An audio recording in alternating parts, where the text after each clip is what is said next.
أنت الجماعة ولو كنت وحدك.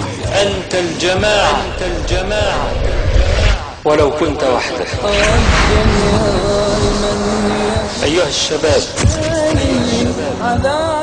إن عليكم مسؤولية كبيرة، ولن ينتصر هذا الدين إلا إذا رجعتم مرة أخرى إلى حقيقته.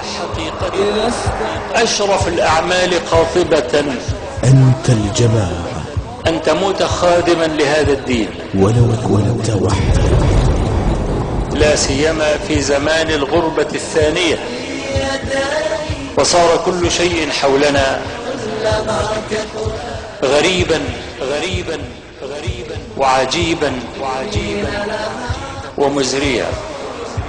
لكننا إذا رجعنا إلى الشرب الأول واستمسكنا بما كانوا عليه ولو كنت وحدك، فأحلف بالله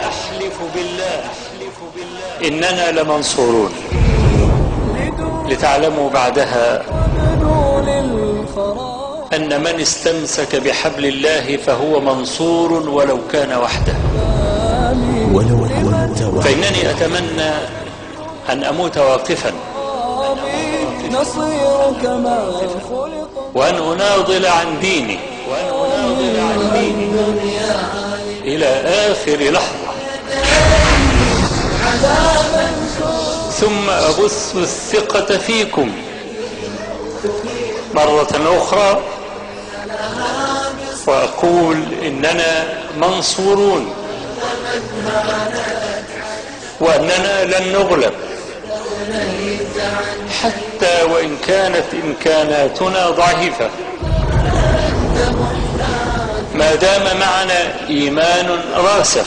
أنت الجماعة ولو كنت وحدك. نحن ضعاف، نعم،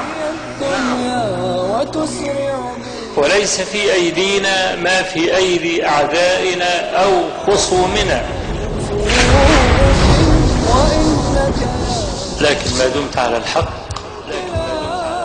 وتقف في هذا الغرز فأنت الجماعة وإن كنت وحدك. فأنت الجماعة وإن كنت وحدك.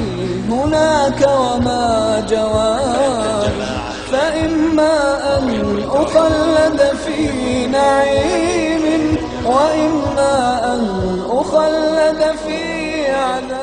من هانت عليه إذا استغنيت عن شيء فداه، وخذ ما.